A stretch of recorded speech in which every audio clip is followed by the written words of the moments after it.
Good day and welcome back to Laura Reports. I'm Laura Burke. Today we're going to be talking about carbon tax Carney, Elon Musk in the White House doing press briefings, and I have a new segment called God, You're Stupid. Join us now.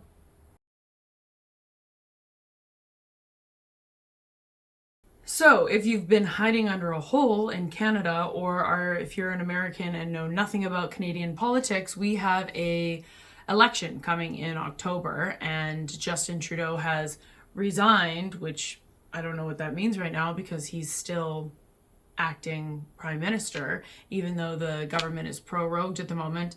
But we do have someone who stabbed him in the back, Chrystia Freeland, and his best buddy who helped him through the COVID response, Mark Carney. Both are running to replace Justin Trudeau as the prime minister on the Liberal front against Pierre Poilievre. So Carney did a CNN, I believe, interview in Halifax, which I find really funny because it said like CNN, Atlantic. It's like a smaller offshoot of CNN. So I wonder if it was just like him dipping his toes in the water of getting interviewed on a big news channel, because he sure bombed it. Like, everything he said was either contradicting what he said in the past, contradicting his book that he wrote, contradicting what he said 2 seconds ago, or contradicting what the Liberal government has been shoving down our throat for the last 9 years. So let's get into it.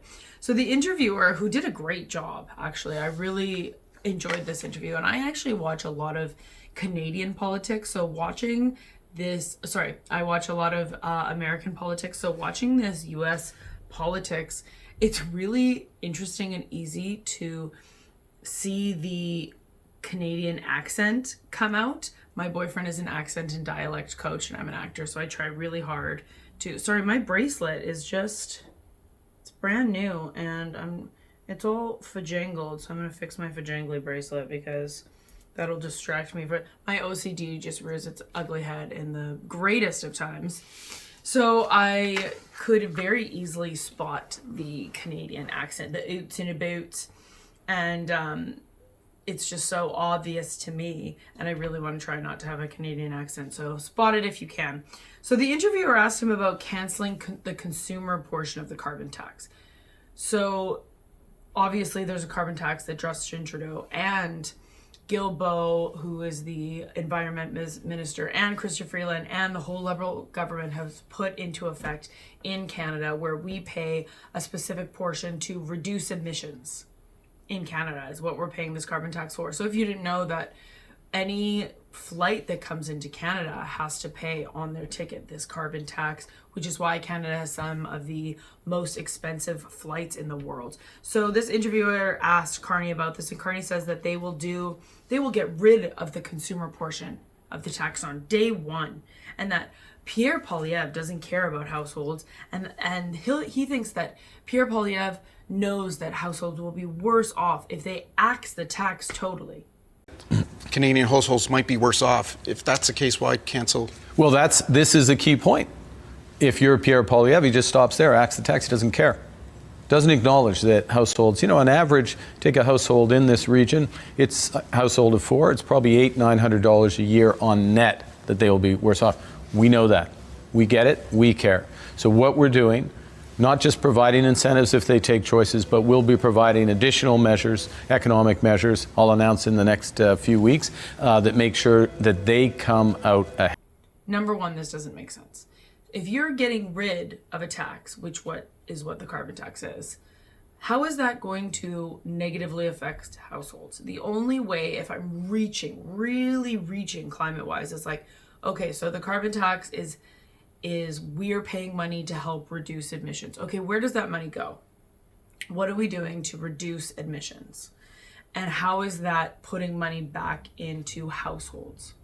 And if Pierre Poilievre wants to axe the tax completely, then in Carney's mind, he's like, Pierre Poilievre doesn't care about putting money back into Canadian pockets. See, right away, like, that doesn't make sense to me. So his plan, Carney's plan, because the interviewer caught on to this, he's like, well, I don't quite understand. So Carney's plan is to get the large companies to pay for it rather than the individual consumer.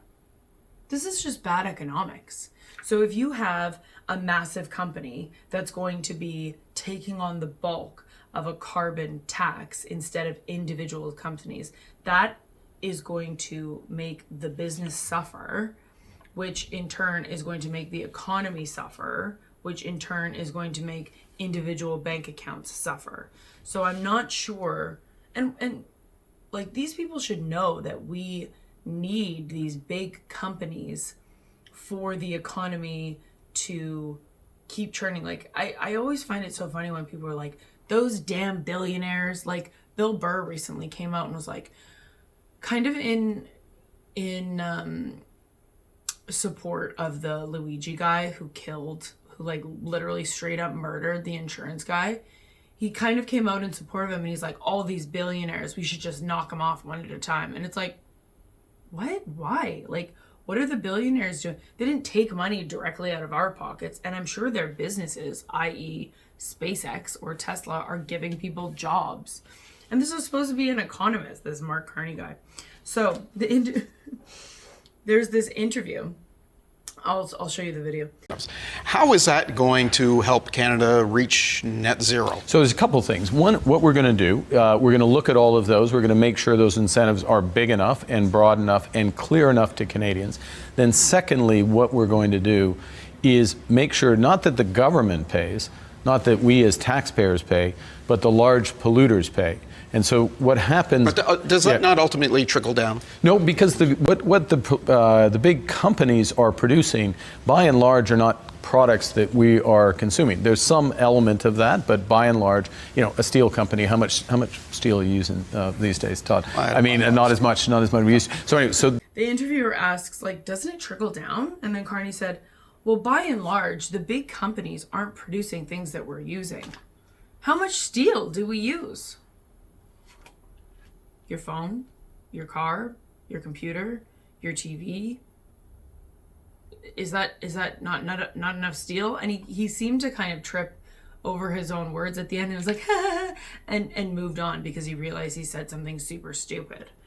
So Canadians use steel in almost everything that we use. Like, ladies and gentlemen, economist Mark Carney sure knows what he's talking about if he's talking about that Canadians aren't going to use steel. I mean, this guy is clueless. So we don't need bridges.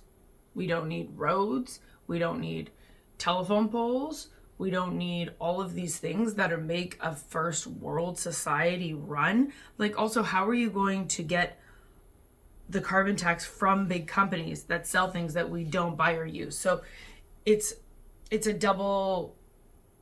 Like, he's like, okay, we're going to tax these big companies who are billionaires. We're going to tax them. You're not, the local consumer isn't going to pay for this, but these big companies are going to pay for it. But who buys steel anyways? Those big companies that sell, who uses them anyways? Like, so where are they going to get the money to pay for the tax if they're not billionaires?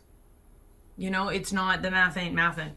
So, and when you look at all of the factors of the carbon tax, like, the Conservatives did a essentially financial audit of the carbon tax, and in the long run, Canadians, like, no matter how much money that they're going to get rebated, because they're saying that, okay, you pay it now and then we'll rebate you on, like, your taxes. And it's like, why are you taking the money in the first place? If you're just going to give the money back to me, and only a portion of it, and only to certain people in certain provinces who apply for it in a specific way, or get these specific standards, are only going to get it back, then why are you taking it anyways?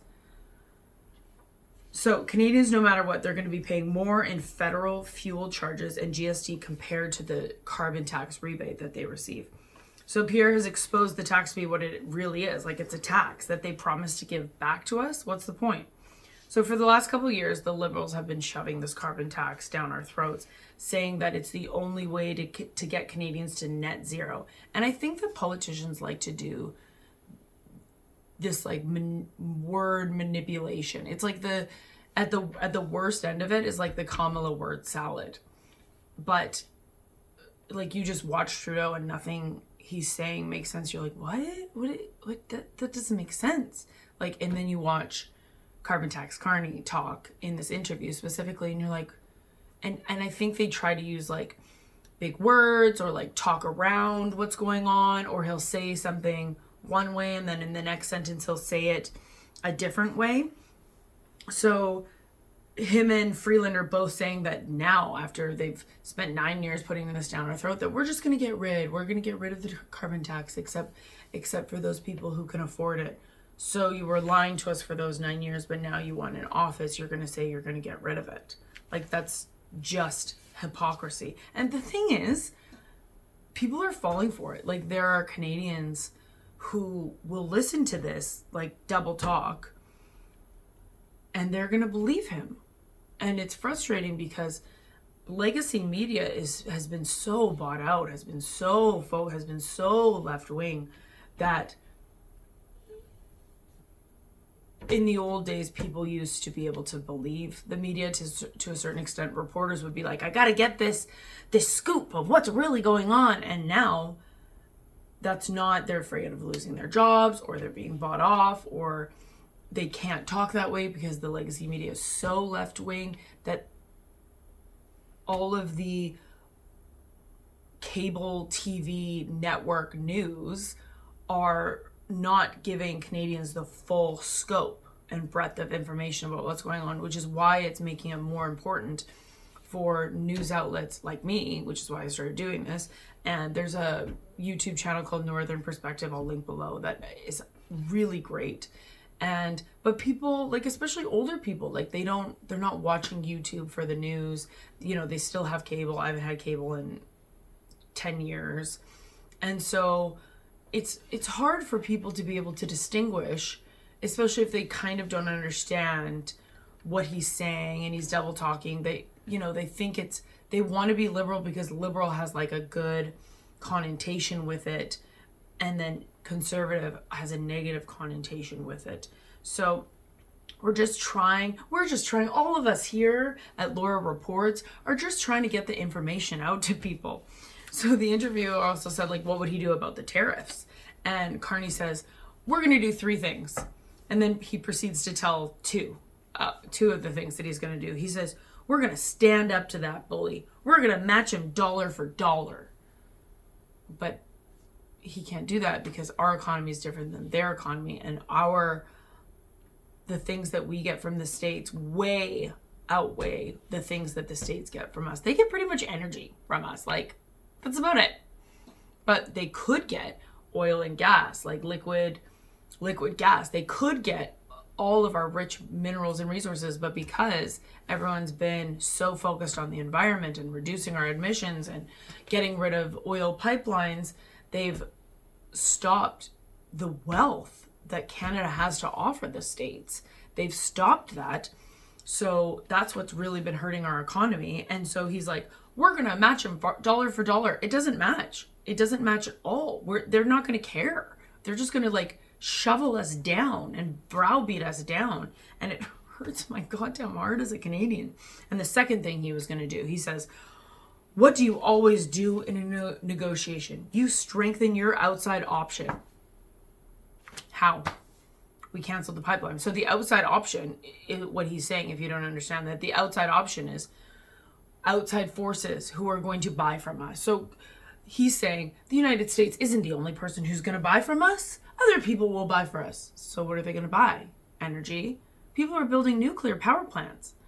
They're not going to go to Canada for that. What they will go to Canada for is oil and gas.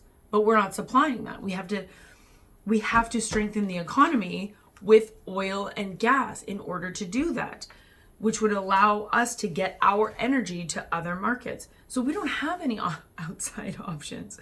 Like, why do we care about carbon emissions when we are 1.6% of the carbon emissions in the world? Like, China is increasing their output by that much every, I think, 2 years is what it is. So we are putting out 1.6% of the carbon emissions, and China is consistently increasing their carbon emissions by that much. Because obviously they don't care about the environment, they care about their economy. So the policies that Trudeau implemented on Carney's advice have caused our economy to stagnate, have caused us not to be able to go to these outside places because we do not have anything to offer them. It's going to take 10 years for us to get to that point, for us to hire people, for us to get our LPG, for us to get our oil and gas business to a place where we will be able to offer it to outside options. So that doesn't make sense at all. I also heard, last thing about Carney, I heard a fun, I don't know if it's a rumor or not. I guess it is because I haven't verified it myself. That he's been AI generating his crowds because obviously like they're going around. It's just like Kamala and Trump went around and talked to people. And so Polyev is starting to do that more, and Carney's starting to do that. And there was a girl who was filming it on her phone. And then there was the camera that we're looking through, our vantage point behind it. And so we can see this girl with her camera down below, and then we can see this huge crowd. But then when you look at the girl filming it on the camera, the crowd isn't there. The huge crowd isn't there, so they AI generated this crowd. And then when you look closely, like they have like extra fingers, or some of them are doubles or something. So I thought that was just a really fun little tidbit about carbon tax Carney. So next up on the docket, Trump went to the Super Bowl. And on the way on Air Force One, he was signing executive orders, which I think is so funny. He's literally has his office in Air Force One just signing executive orders, including changing the name of Gulf of Mexico. So he was literally on a plane over the Gulf of Mexico, signing the executive order to rename it the Gulf of America. This is the first time a sitting president has ever been to the Super Bowl. I thought that was an interesting fact. Like, it's 2025, and it's the first time that a sitting president has ever been to the Super Bowl. I would have thought that, like, that's so American. Wouldn't they want to go to the Super Bowl? Like, that seems super interesting. And there was, in the Super Bowl, way more, you can see, like, the America theme, just like Samuel L. Jackson during Kendrick Lamar's performance was dressed up like one of the founding fathers, and Kendrick Lamar like made an American flag with his dancers, and a lot of the advertisements were more geared towards, you know, old American stuff, including Alex Earl doing like some burger commercial in like a star bikini, which I think is great to see. I'm all down for that.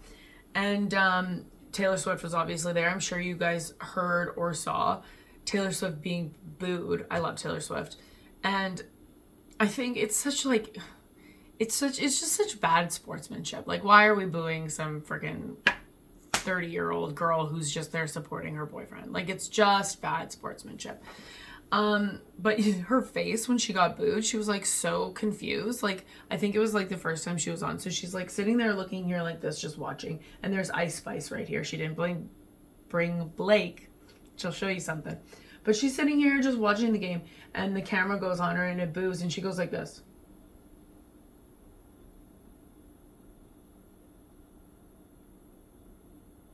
What the hell is going on?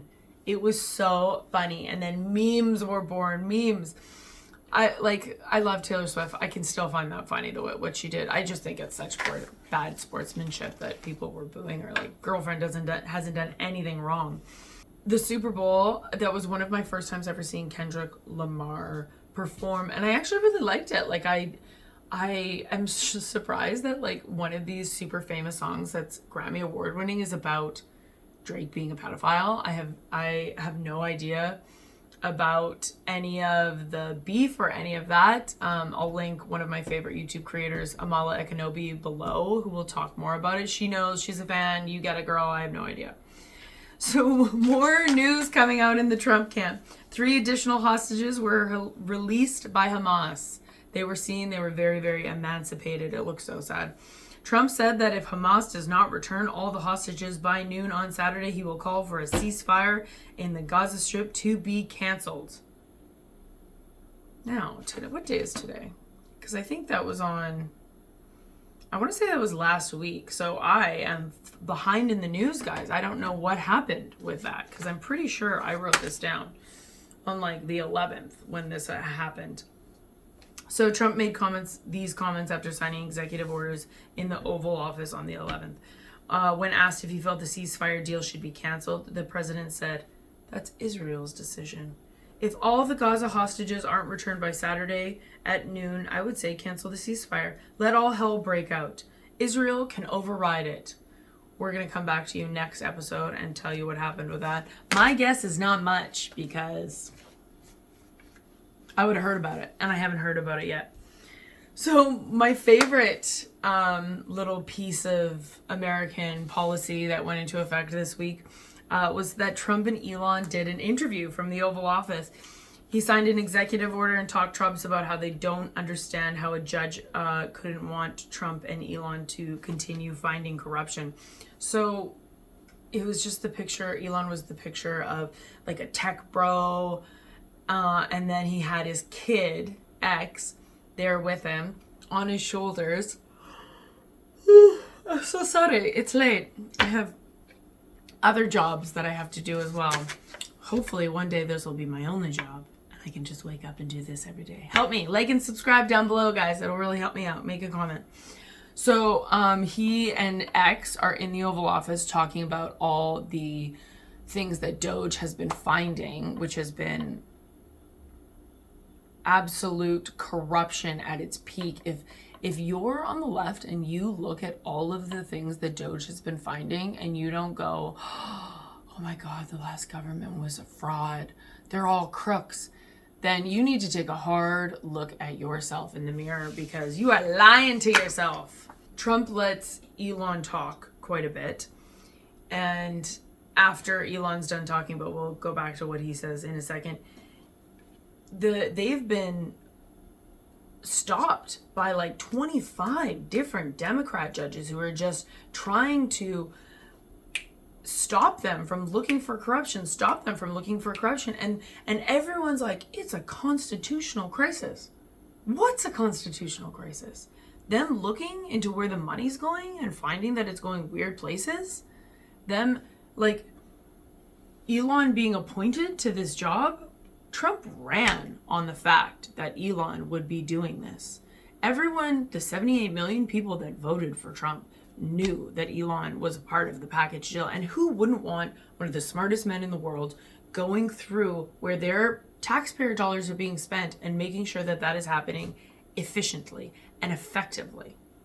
Who wouldn't want that? If you don't want that, then you want fraud. Then your hatred of other side of politics is way more on the top of your list than common sense and knowing where money goes and not corruption. That's what I think. So Elon wants to restore democracy. But don't we have a democracy? Well, if we don't have a feedback loop, he talks about this feedback loop from people to the government, and if the bureaucracy is in charge, so what meaning does democracy actually have? These are a lot of Elon's words. I don't really talk like this. If the people cannot vote by their elected representatives, then we don't live in a democracy. We live in a bureaucracy. It's important that we close that feedback loop and that the elected representatives decide for their people what will happen rather than a group of unelected bureaucrats. It has to be responsive to the people. We have to do something about this deficit. The deficit is $2 trillion. That number blew me away. $2 trillion of deficit. Like, how much? And I think that, I mean, Canada's probably way up there too. I don't exactly know what Canada's deficit is, but it's got to be close. Like, the amount of money that people are putting out to, you see the Doge findings, it's like $20 million here, $1 billion there, $5 million here. Those are huge numbers. Why are they spending money like a Rockefeller? Like, it's the government. With that much of a deficit, why are you spending $20 million on anything that's not feeding people who have no food? You know, which is why I think Doge is going to be super important. So he says the deficit is $2 trillion and the interest payments alone exceed the national defense budget, which is shocking. So it's not optional to decrease the national debt. It's essential. So Trump asked Elon to tell some crazy numbers that he found. And Ian goes on to say that they found many people who have a salary of a few $100,000 but have managed to accrue a net worth of tens of millions in dollars while they're in that position. Nancy Pelosi, Bernie Sanders, Justin Trudeau, his salary is $300,000 and he's worth something like at least $5 million, if not more. And I think that number is probably a downright lie. So Elon says, we're wondering where this money came from. They've mysteriously gotten wealthy and we're just wondering where it came from. He says the reality is that we think it may have been coming from the taxpayers' expense, which I fully believe. I fully fucking believe that taxpayer dollars have been going into politicians' pockets. It shouldn't be, but I really believe that it is. And he says that's the honest truth of it. So we're looking at, say, the Treasury, for example. So the basic controls that should be in place in any normal business in a company, such as like a payment characterization code, like it has a category. Say you have a company and you're like, we sell paper. You're like, okay, here's our budget. We're selling paper, so we need printers to make the paper. That has a categorization of code of like A31. So they're going into all the government spending and realizing that there's no categorization codes to these, which is like, why are you which is basic. I used to own and operate my own cleaning company. That is basic. And there's no comment fields for the payment. So it'll be like $200 million. No categorization field, no payment. It'll be like to George Washington. And there's also, apparently, there's a do not pay list. So then you don't actually pay what is on that line of code. There's a budget. It's like, here's our expenses. We have to do this. We have to get paper. We have to get pens. We have to get this. Needs a characterization codes. Needs a comment in it. But then there's like Ned Flanders from Springfield. And it's like, do not pay. And they found that Ned Flanders from Springfield's still getting paid. It actually takes work to get him off. It takes a year, I believe. Yeah, it takes up to a year. He said none of those things are true currently in any, for the Treasury. For the Treasury of the United States, those basic things that you need for your budget, those characterization codes, the comment fields, none of those are in working currently true. So there are a massive number of blank checks that are flying out of the building and you can't reconcile a blank check because there's no information. You don't know where it's coming from. And then, so it can take up a year for these organizations to get on the do not pay list. And they're talking about like literally terror organizations are on this do not pay list. Known fraudsters, known aspects of waste, known things that do not match any congressional organization, and they can take a year to get off the list, to stop getting paid. So they're paying terrorist groups for over a year before they can even get off the list. And once it's on, even once on the list is not used. It's mind-blowing. So what Elon wants to do is just adding common sense controls that should have been present right now in the government that are not present. And he's like, well, how could this even arise? Like, it seems crazy. And he thinks that when you understand that everything in the government was geared towards complaint minimization, then you understand the motivations of people. Like, if people receive money, then they don't complain. And if they don't receive money, then they do complain. This comment that he made me think he is definitely like on the spectrum, autistic of stuff, because that's such a factual thing. Like, he's like, why did this happen? Well, why would somebody not do that? You would get complaints. Getting complaints is bad. I wouldn't want to get complaints. They must just be doing complaint minimization. Like, it was such an interesting view into the way that his brain works. So he says, when you understand that, you get why they approved all of these payments at treasuries, because if you approve all the payments, then you don't get complaints. And that's not okay. Your tax dollars need to be spent wisely, things that matter to the people. So he gives this example of Social Security. So they've got people getting Social Security that are 150 years old. They found recently, I think it was today or yesterday, that there's 2 people that are like 350 years old. There's 6 people that are like 220 years old. And he says, to this room full of reporters. Now, do you know anyone that's 150? I don't. Okay, they should be on the Guinness Book of World Records or something. The way he talks is so funny to me. Like, it's obvious that he's really smart. So there's a whole bunch of Social Security payments without any identifying information. Why is that? They want to make sure that people who deserve Social Security are receiving it, and they receive it quickly and accurately. Another crazy thing is they don't need as many people that they have in the government, so they've offered people to retire. They're like, hey, we don't need this many people. So if you want to retire, we'll let you retire with these full benefits, with this great severance check, with this great retirement package. And I think 70,000 people took that package. But then when they tried to like process all this retirement paper, they realized that, and he says, this is a great anecdote, that only 10,000 people can retire in a month. And he's like, well, why? Why can 10,000 people retire in a month? Because their paperwork is done by hand. It's done manually. And then it's lowered down by an elevator into a mine. And Elon Musk is like, a mine? Literally? A mine? We're going to show you the picture of this mine. Does this mine look like it's from the 1950s? It's because it is. It's from 1955. So they manually do all this paperwork and then send it down in an elevator into this mine, which is why only 10,000 people can retire in a month, because of how slow this elevator works. And so the limiting factor is the speed at which the elevator can move. Doesn't that sound crazy? Like, there's 1,000 people that work on this, and he's talking about they need to shift from from lower productivity to higher productivity. I think that's partly the reason he's so successful.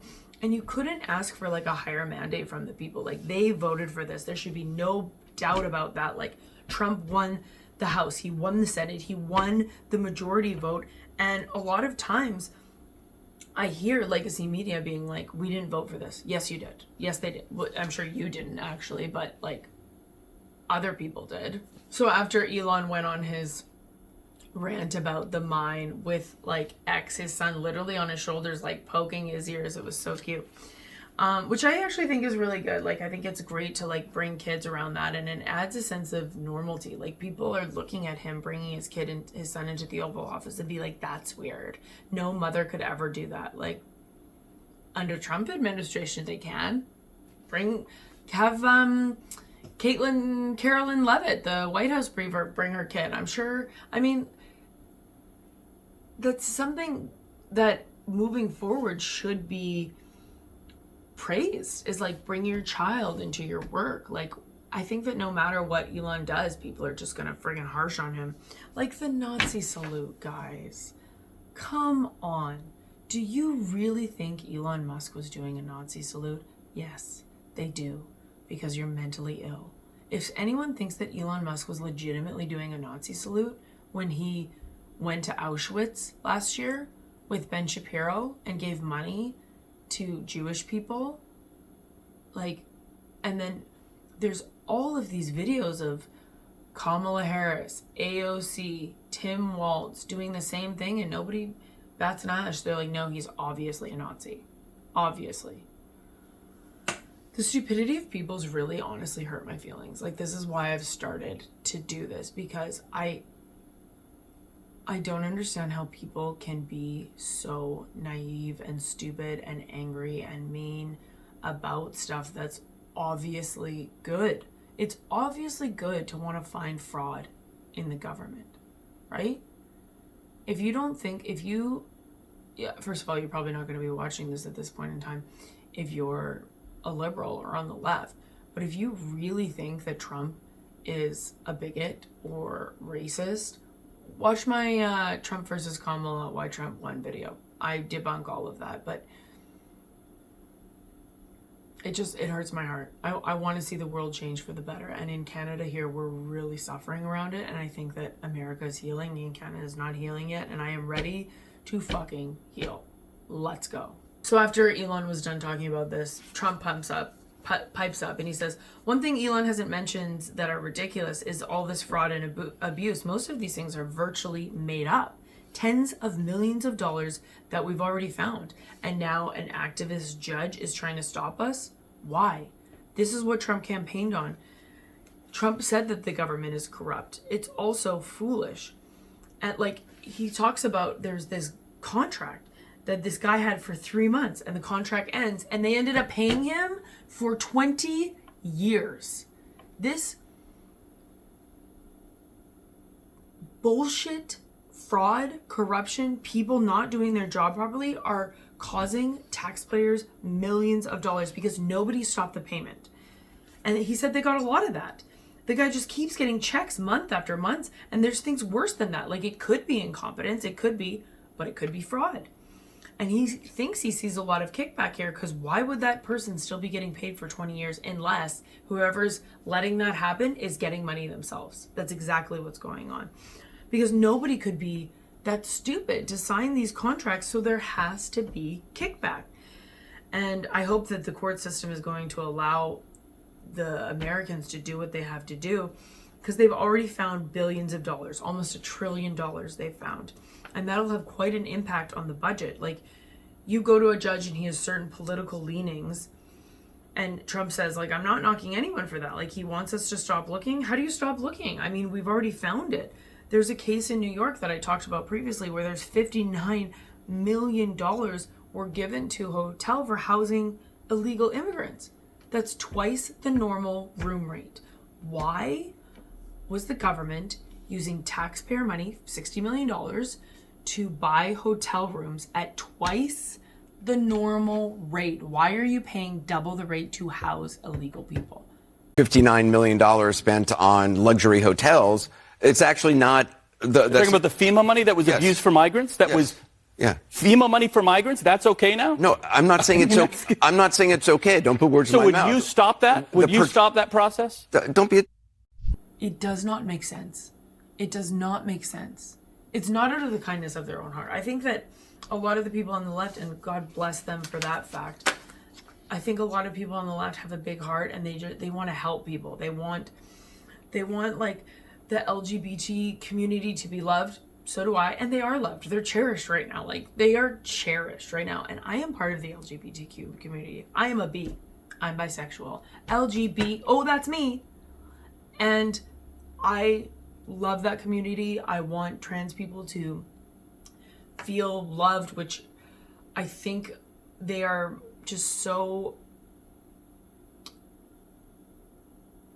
They're so lauded right now. They are so loved right now. You can't, there's Pride Month, you can't say that they're not at the top of their game right now. The white man has been at the bottom of the totem pole for a very long time.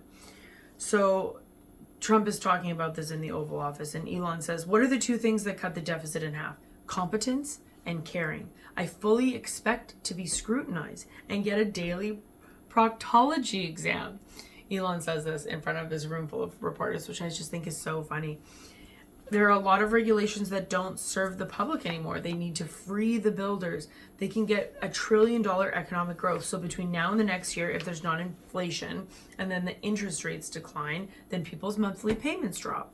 That's a fantastic scenario. How great is that? And then Trump said, we had no idea that they would find this much. And it's open. It's the crazy kinds of numbers. Normally when you're looking for something, it's 1 out of 100. And he says it's most things now. It's not 1 out of 100. It's almost everything. It's 1 out of 100 that is good. And the public gets that. And the public wants to see that.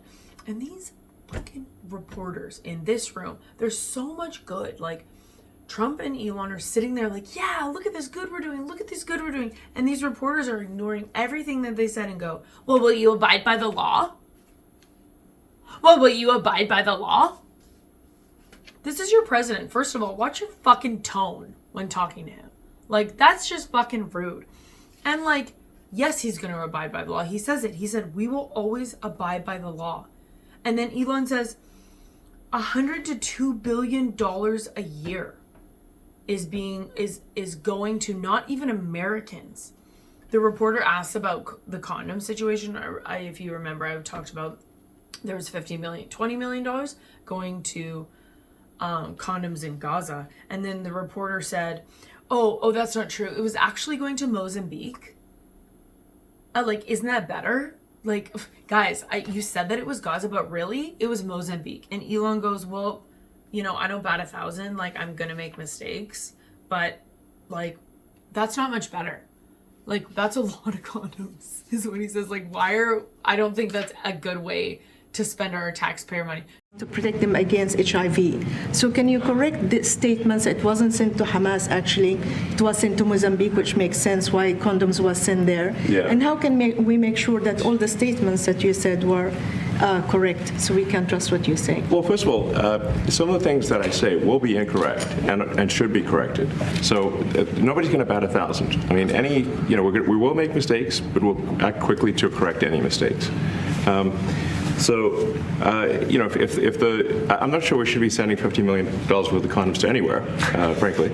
Do you, reporter, really want to spend $20 million on condoms going to Mozambique? Because if you do, then you shouldn't be running our...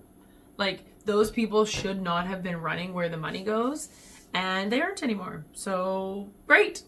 And then one of the reporters asks, well, because you own SpaceX, don't you think that there's a conflict of interest with contracts? And Elon Musk says, everything's transparent.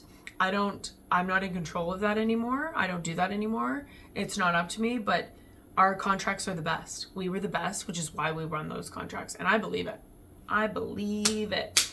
So let's talk about some Doge findings. So 56% of people want all foreign funds canceled. There was a poll done. 56% of people want all foreign funds canceled. There you go. That's democracy right there in the making. So Doge found that the federal government has sent $4.7 trillion, trillion with a T, in untraceable payments. If that doesn't show you that they were criminals right there, nothing else will. And you should just stop watching my TV show. So there's something called the TAS, the Treasury Access Symbol, and it was left blank on all of these checks, making it impossible to trace. As of Friday, it's now required to have those. On February 10th, $17 million project to provide a tax policy advice to Liberia was canceled. Why are we spending $17 million to give Liberia tax advice? $17 million. I bet it would take one guy and 2 plane rides to do that. I bet that would cost you max $2,000. And they spent $17 million to provide tax policy advice to Liberia. On February 18th, Doge has a clock on its Instagram. Oh, I actually looked at it today. On February 18th, it was $48 million. Today, it was $50 billion, counting how much money it has saved, Doge. It went from February 11th to February 18th, a week. It got $49 billion saved in a week. Come on, guys. Come on. I know I don't have to convince a lot of you. So FEMA sent $59 million to the luxury hotels in New York. There was an $8 million study to study the effect of flavored cigarettes on lesbians. What? Why would you care? Flavored cigarettes on lesbians specifically. Okay, so what is the study? The strawberry is good. Oh, watermelon's actually really weird. Wow, it seems that most lesbians don't like the watermelon flavors, guys. Another $8 million in the bank. Thanks so much, government. So I told you guys Elon offered the federal employees an 8-month package to leave their jobs. 75,000 people took the offer, and the federal government tried to sue Elon for telling people that he can't do that. The federal government tried to sue Elon to say, you can't offer people a retirement package that 75,000 people took. So, and 20 blue states tried to sue the OMB, which is the Office of Management and Budget, to stop Trump and Elon from pulling federal funding until they found out where it's going. Crazy, guys. It's so obvious to me now. Like, imagine if Kamala won. Like, where would we be? like these people, like Obama's daughter, it apparently was given $2 million from the government for something. Like Chelsea Clinton's wedding was paid by the government. Like I bet this was just their fucking own spending thing, which is why they went so hard in the government. I mean, in the legacy media for Trump's Hitler, he can't get in, because once he got in, they'd realize that the taxpayers have been funding their fucking slush funds. That's exactly what's going on. Okay, moving on from that, because I could rant and rave about that all day long. Tulsi Gabbard has been confirmed. She is a former Democratic president runner, which I find funny. She was formerly Democratic, and now she is in the Republican government. She was a congresswoman, served on the Army Reserve, was a lieutenant colonel, and in 2024, she joined the Republican Party. She battled in the Iraqi War, and she was just sworn in as the Director of National Intelligence. Trump, during him swearing in, he was like, wow, all your friends are here. You got a lot of friends. Wow, you have so many friends here. I thought that was funny. I'm very, very happy for Tulsi to be the Director of National Intelligence. I think that's really important. And I so sorry, guys. And I could venture a guess that she's going to give Snowden a pardon. I actually did not think she would get in, specifically because during her confirmation hearing, she said that she would not.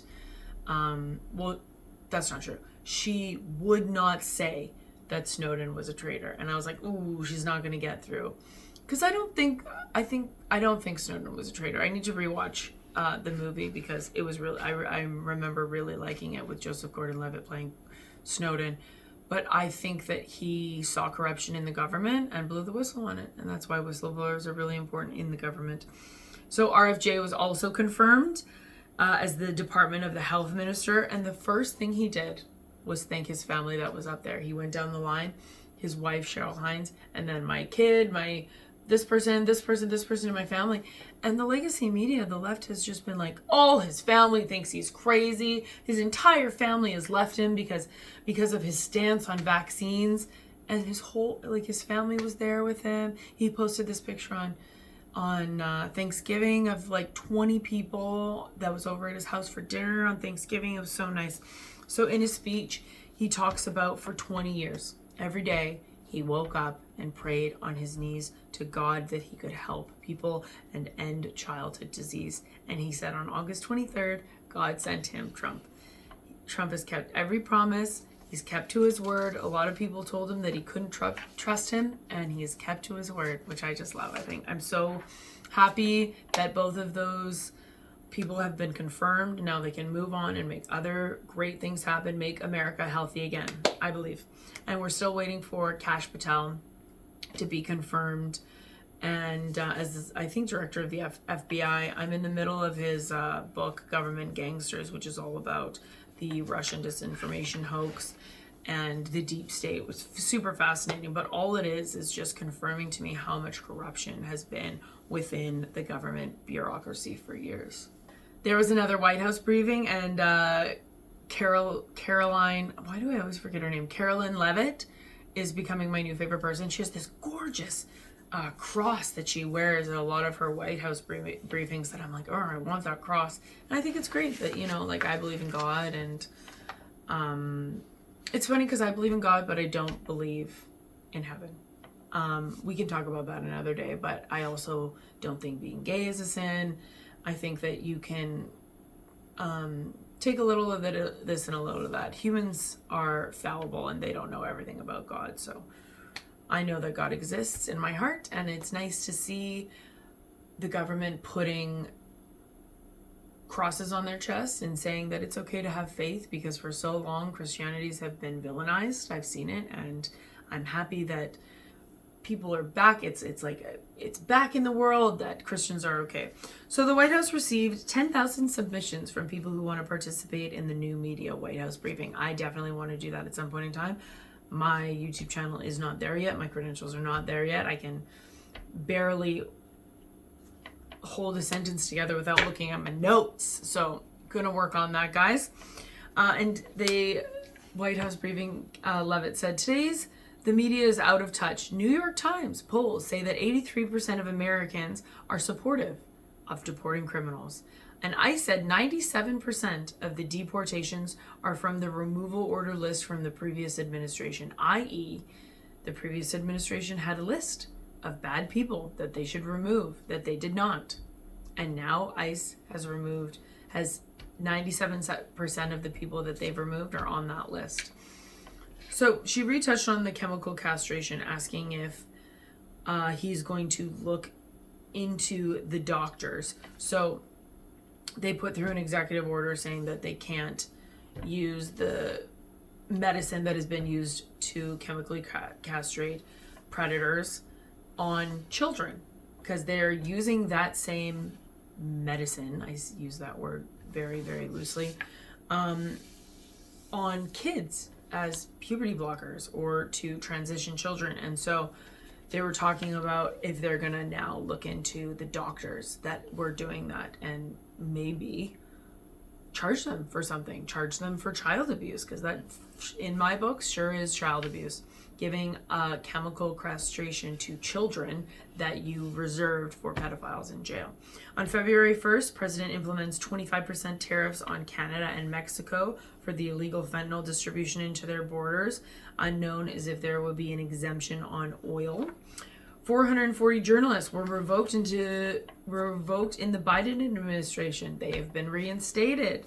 Illegal migrant counters at the border are down 87%. They've begun transferring the worst to Guantanamo Bay, and ICE has arrested 11,000 criminals in the past 18 days as of February 10th. I love that Caroline Levitt also talks about this constitutional crisis. The word that they've been using, it's not misinformation anymore. It's a constitutional crisis. There is fear-mongering among the American people.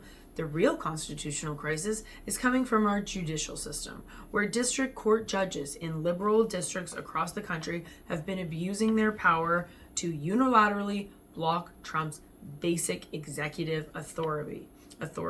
They believe that these judges are acting as political analysts rather than arbiters of the law. They have issued 12 injunctions without citing evidence or grounds. So Trump said, yes, we're going to follow the law. But he believes that inevitably everything that they're going to do is going to go through, because who's going to look at fraud and vote and go, meh, yeah, don't look into this anymore? Those people, like the Social Security executive who just resigned when Doge started looking to it, all they're doing is admitting guilt. All right, next up we have J.D. Vance's speech in Munich. If you didn't watch it, I highly recommend it. It's not very long. It's about half an hour and very interesting.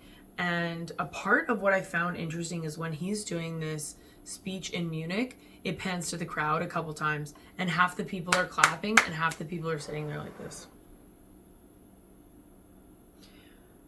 Which tells me, because he didn't say anything crazy. He was talking at the security conference. So he speaks on the threat that he worries about more at the security conference, the retreat of Europe from its fundamental values. He speaks on the European courts canceling elections. I did not know about this. When I heard that, my ears pinged up and I immediately started researching. I'm like, what? Who canceled an election in Europe? So Romania, there's this guy who they're calling the TikTok Messiah, Calin Grigorescu, was leading the Romanian presidential race. And so the election went through, he won the election, and the European Court of Human Rights, however, ruled that there was evidence of Russian intervention because he used TikTok. So there was suspected Russian intervention in this Romanian election, and that prompted the Constitutional Court to annul the elections. I think this is the first time I've ever heard of this being done. And this is what y'all are shouting for democracy. And then when democracy comes and people vote for, they're labeling him this hard right guy only because he doesn't agree with illegal immigration. So they're labeling him far right, and they voted, Romania voted, and they voted for this guy, and they went, no, there's Russian collusion here going on. Same fucking thing they did to Trump. Same vote. So on January 12th, 2025, tens of thousands of protesters gathered in Bucharest in support of the former presidential candidate Grigorescu. So a right independent Grigorescu is now challenging the Romanian Constitutional Court's decision to cancel the first round of president's elections, which he won. The European Court of Human Rights, however, ruled that there was evidence of Russian intervention in his TikTok-centric election campaign. So it made its annulment ruling at the very last moment. On the eve of the second round, voting in this round had already gone underway in the Roman diaspora. I didn't know what that means, so I looked into it. And what it means is where people had been dispersed from their homeland. So a new election will take place, and as far as I can tell, he is still leading in the polls. So the government went, oh, there's been some Russian intervention. We're going to stop this election, not let the guy who won actually win and like do his job as the Romanian president. And we're going to have a new election. That sounds scary. That sounds so scary. That is scary, scary, scary. Like, imagine if that happened in Canada. So Carney and Poilievre are going head to head against each other in October. Poilievre comes out and they go, nope, it was Russia. We heard through TikTok that there's been some Russia intervention, so we're gonna cancel this and we're gonna do it again because we don't believe that you could have possibly won, even though he's still currently leading in the polls. So JD Vance said that Romania straight up canceled the results of the election based on flimsy suspicions of the intelligence agency.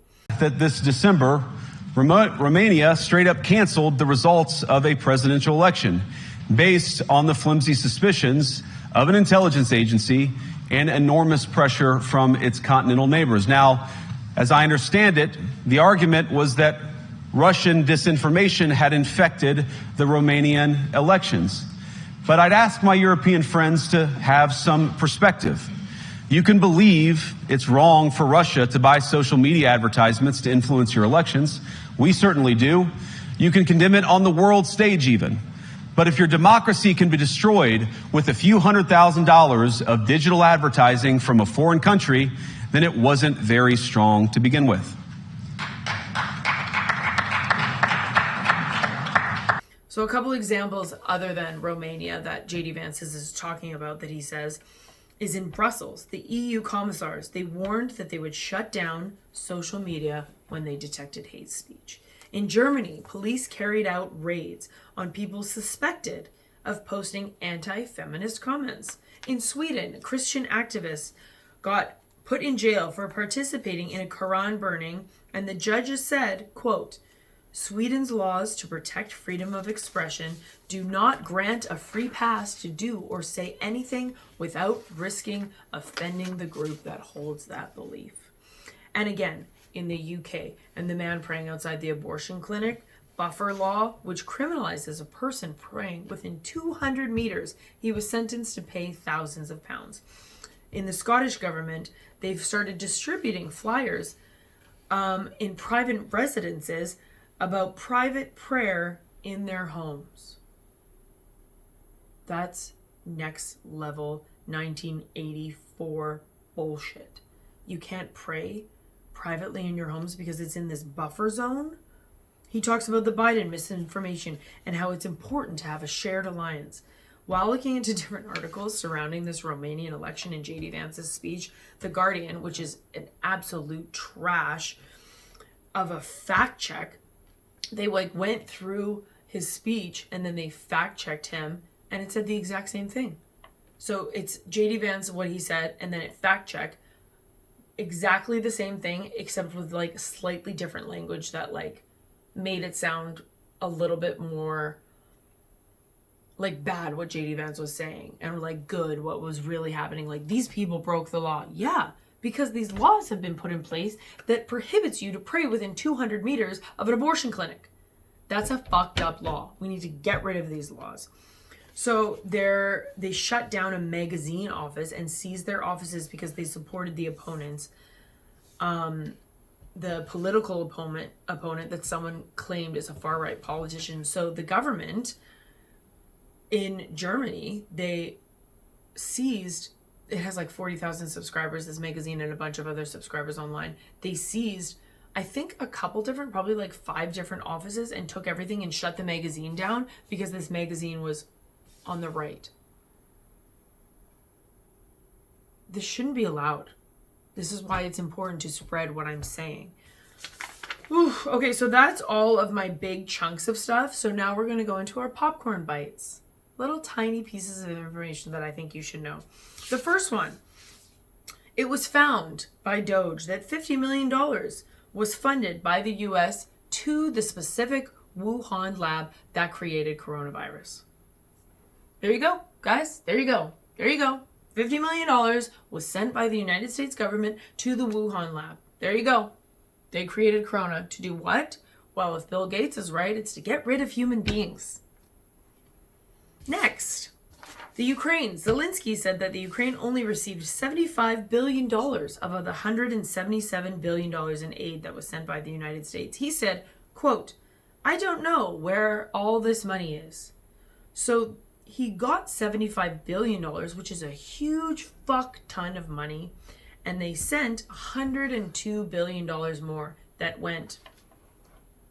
Where? Where did it go? Oh, yes, into politicians' pockets. That's where it went. Not anymore. Not under Trump's eyeballs. Fact, the U.S. is sending hundreds of guns to the Ukraine, and half of them are being sold. That, my friend, is a fact. Next in our popcorn bites, the FTC, the Federal Trade Commission, has recently filed a lawsuit against major drug companies to tackle price manipulation for insulin and asthma inhalers. So it's been found that in Europe, asthma inhaler will cost $30, and in the United States, it's cost $500 for an asthma inhaler. Do you know why? Because in the States, there's a patent on asthma inhalers. Do you know what the patent's for that makes the States asthma inhalers so much better than the Europe asthma inhalers? It's a tiny piece of plastic that connects the cap of the asthma inhaler to the actual asthma inhaler so that you can't lose it. That piece is worth $470 that people are forced to pay for their children's asthma inhaler. This is a crime that we are going to stop. People with asthma should be able to buy a $30 asthma inhaler. One thing that I haven't understood in my entire lifetime is how individuals can fuck over generations of millions of human beings in their own tiny 100-year life, if they're lucky, for them to be rich. How can one person fuck over generations of people just in their lifetime that they're rich? Those are bad people, and we don't like them here. So we're going to do this to them. That's right. Last on our docket is a new segment called God, You're Stupid. And my first example, is a woman from my Facebook page who I'm going to show you her name and her post because I don't think she even knows who I am. I don't think she cares who I am. I don't think she'll ever see this. So you can see how stupid this woman is, who talks about Elon Musk using his child as a shield.